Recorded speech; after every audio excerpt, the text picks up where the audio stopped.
IBM just had its worst day in 26 years. Shares plummeted 13% after Anthropic announced an AI tool that can modernize COBOL, threatening IBM's multi-billion-dollar consulting empire. The Dow dropped 800 points, Accenture crashed, Cognizant tanked, and every legacy tech company just realized they are next. But this isn't just about one stock crashing. This is about a 67-year-old programming language called COBOL that still powers 95% of ATM transactions, 80% of in-person purchases, and runs critical systems at every major bank, airline, and government agency. And IBM has made billions keeping those systems alive because nobody else could until today, until Anthropic said Claude can do it cheaper, faster, and without armies of consultants. Welcome to another exciting edition of AI News. My name is Wisdom, and what you're witnessing is the moment AI stopped being a productivity tool and became more like an extinction event for legacy tech companies. Whether you're an IBM investor watching billions evaporate, or even just someone concerned, programming language is suddenly making headlines. This is for you. The AI disruption just went from theory to bloodbath for some companies, and IBM is bleeding out in real time. All right, let's get straight into it.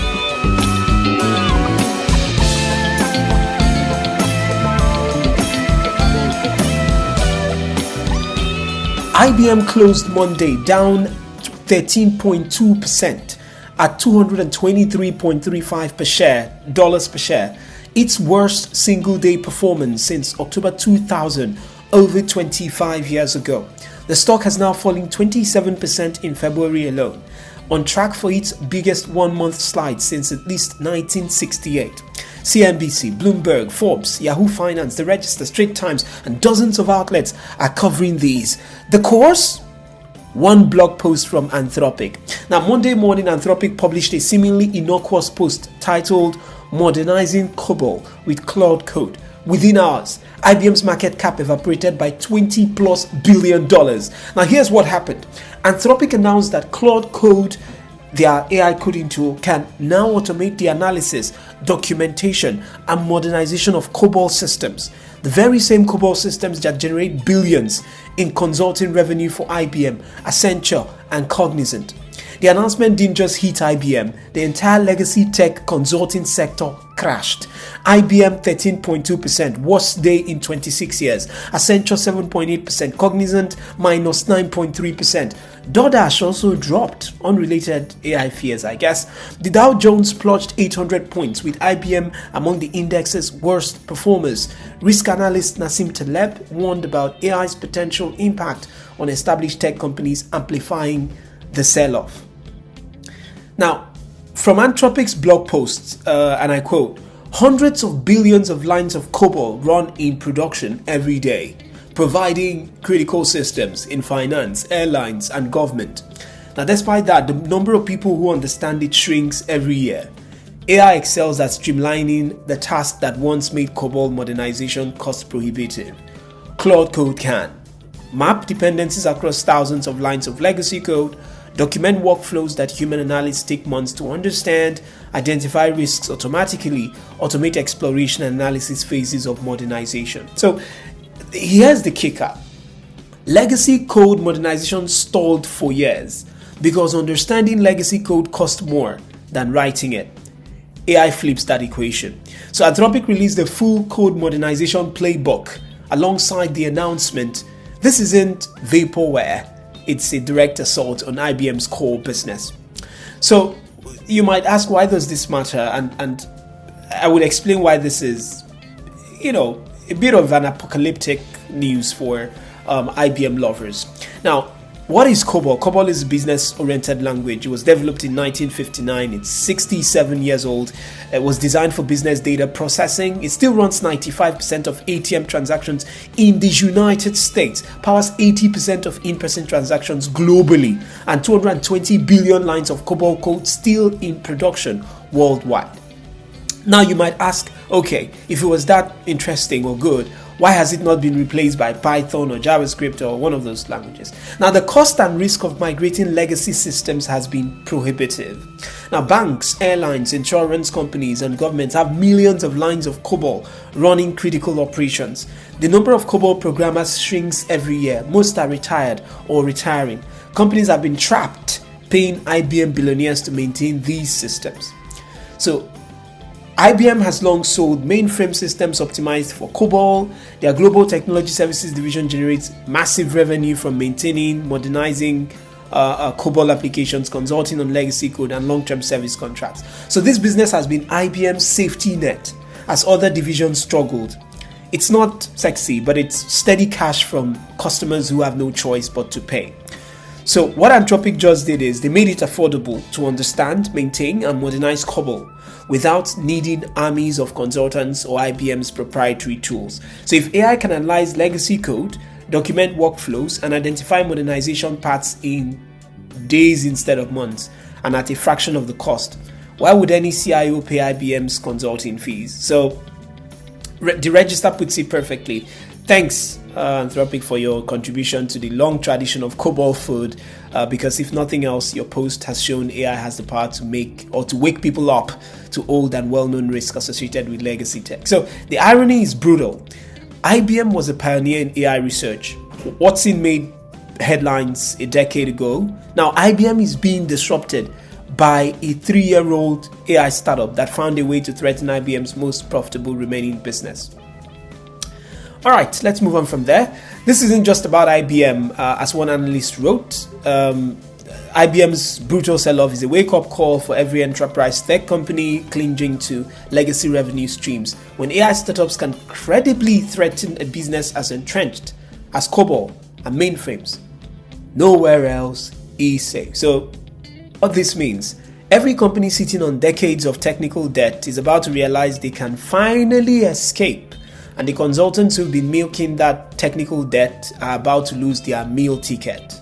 So, the Straits Times headline puts it nicely. IBM shares sink most since 2000 as company becomes the latest AI casualty. So, not AI disruption, not AI challenge, but AI casualty.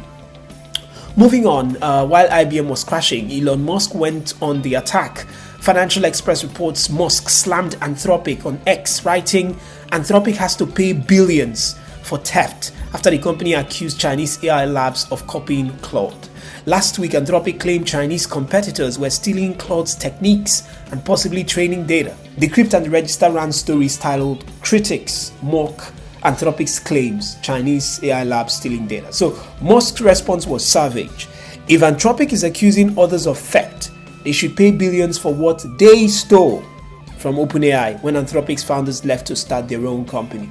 If you recall, Anthropic was founded by former OpenAI executives who quit over safety concerns. Musk is a co-founder of OpenAI and has been in legal battles with them for years. Now he's weaponizing Anthropic's accusations against them. Moving on, Mobile World Life reports that US Defense Secretary Pete Hegseth has demanded a face-to-face meeting with Anthropic CEO Dario Amodei. The New York Times and Boston Globe confirmed this as part of the ongoing feud over Anthropic's Pentagon contract. Hegseth wants Amodei to justify why Anthropic is questioning military use of Claude. The meeting comes as Anthropic faces pressure from multiple directions. Pentagon furious about usage policy constraints, OpenAI and Musk accusing them of hypocrisy, IBM investors blaming them for market chaos, and China accusing them of unfair competition claims. So Amodei is scheduled to meet Hegseth this week in Washington, and this will be a consequential AI safety versus military readiness kind of confrontation. But moving on to OpenAI now, where Data Center Dynamics reports OpenAI has slashed its projected compute spending from $1 trillion to $600 billion by 2030. That's a $400 billion reduction in expected infrastructure investment. Why? Reality is setting in. The initial projections had assumed unlimited fundraising capability, exponential revenue growth, models that scale infinitely with more compute, and none of these assumptions held. OpenAI is now focused on efficiency rather than scale. So Sam Altman did tell the Register, we were wrong about how much compute we'd need. Turns out algorithmic improvements matter more than we thought. So this is massive for the AI hardware boom. if OpenAI, the company with the deepest pockets and most ambitious roadmap, is cutting spending by 40%, what does that mean for Nvidia, AMD, and the data center build-out everyone's betting on? But let's move on and tell you that Daily Mail reports OpenAI safety representatives have been summoned to testify before Canadian authorities about the Tumblr Ridge school shooting.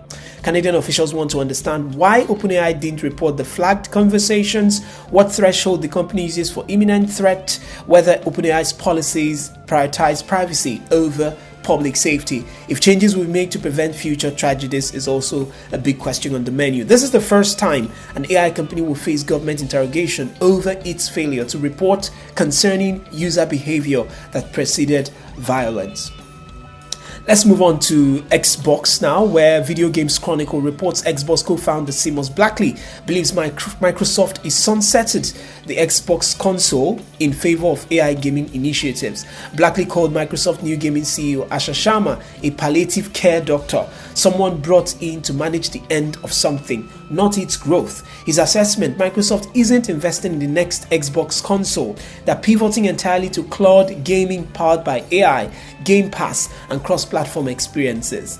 Microsoft denies this, but Sharma's appointment, a known gaming executive focused on AI, suggests Blackley might just have a point. But let's move on and tell you that Breaking Defense reports Lockheed Martin successfully flew an F-35 fighter jet equipped with artificial intelligence to quickly identify unknown contacts. The AI system analyzes radar, infrared, and electronic signatures to determine whether unknown aircraft, ships, or vehicles are friendly, hostile, or civilian faster than human pilots can process the data.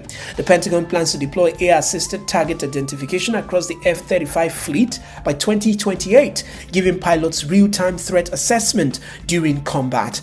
Critics warn this puts life or death decisions in the hands of algorithms that could misidentify targets. Supporters argue speed matters more than perfection in combat. So this is the military AI future the Pentagon is demanding from companies like Anthropic, systems that make decisions humans can't make fast enough. But let's go to the quick hits.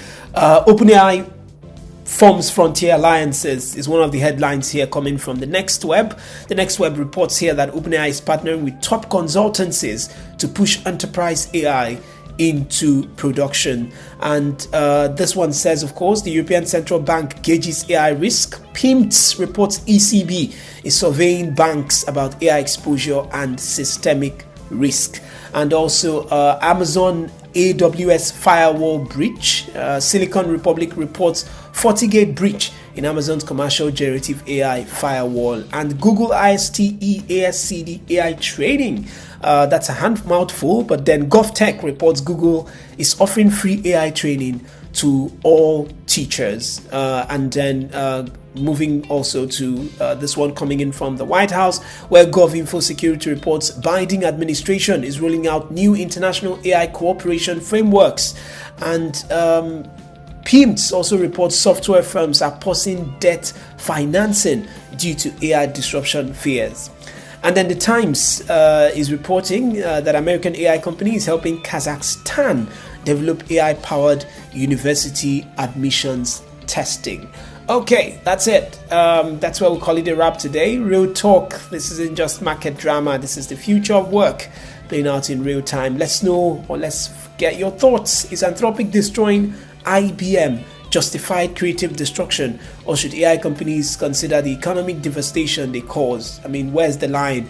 Does IBM's 13% crash prove AI disruption is real, or is this just Wall Street overreacting to a blog post? Are we watching hype or history? What about Xbox being sunsetted for AI? Is the console era actually ending, or is this just one bitter co-founder venting? Let's get your thoughts. And also, of course, not forgetting OpenAI cutting their spending by $400 billion. Does that mean the AI bubble is deflating, or are they just getting realistic about what's actually needed? If you work with COBOL or legacy systems, we would also like to hear from you. All right, that's where we would call it a wrap. See you on the next one. Stay safe and stay smart.